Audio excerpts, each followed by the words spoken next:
We'd like to go into a thing called Ain't No New Thing.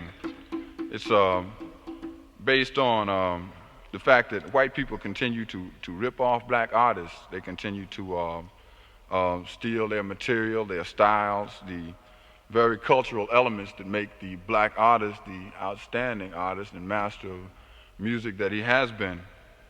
And it ain't no new thing, to tell the truth, that these things are going on. We point out very expressly the fact that Stanley Crouch comments on his album Ain't No Ambulances for No Niggas Tonight that Chuck Berry was doing like a very heavy thing, a very heavy rock and roll thing, the king of rock and roll as a matter of fact.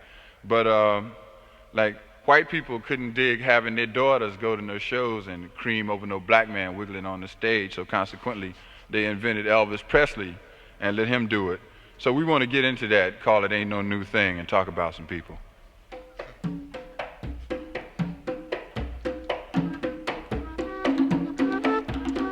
Cultural rape and no geographical boundaries on white hate, and bizarre, scarcely concealed attempts to eliminate black generators of sun heat feeling.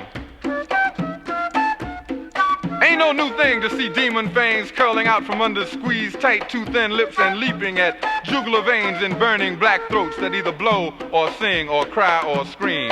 Ain't no new thing to see the bubbling envy flashing from the depths of soulless eyes as still another link with God is created. We used to having white people try to rob us. Why don't they try stealing some of this poverty? Ain't no new thing.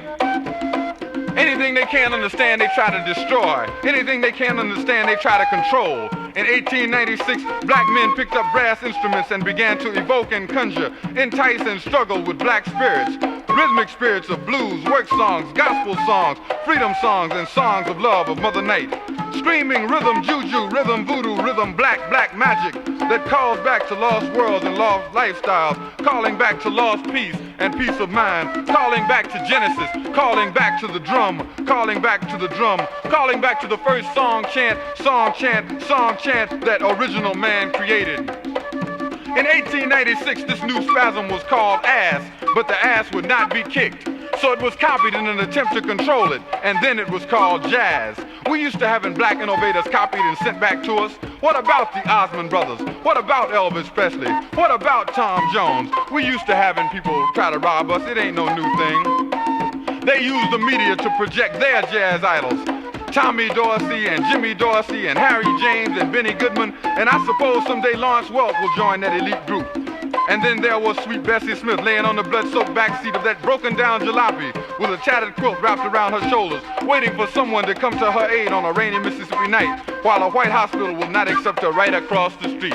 Ain't no new thing. Fats Navarro screaming through tormenting dreams, frustration ripping at his mind and bowels. Over 100 pounds melted from his frame as he battled that white powder mountain. Ain't no new thing. Cultural rape and no geographical boundaries on white hate hide black musicians away in funky smoke-filled nightclubs, the chitlin' circuit. Saturate their worlds with two-bit punks, washed-out baggy-faced white whores, weasel-faced yellow-skinned junkies, and cutthroat white managers, producers, agents, owners, and on and on and on. We used to having white people try to rob us. Ain't no new thing. We have dug his game. Charlie Parker will live on. John Coltrane will live on. Eric Dolphy will live on. Billie Holiday will live on. Jimi Hendrix and Clifford Brown and Lee Morgan will live on, and on in the sunshine of their accomplishments, the glory of the dimensions that they added to our lives.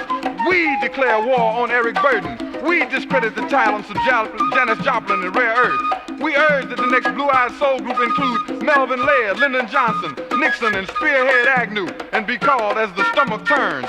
We urge that the album John Wayne Sings the Blues be released. Release the album J. Edgar Hoover sings James Brown. Release the album Wallace and Maddox sing Sam and Dave. Why not? We hear Tony the Tiger sing, right on, Tiger. We heard Nixon talking about power to the people. It ain't no new thing. It ain't no new thing. It ain't no new thing. It ain't no new thing. America is always the same old shit.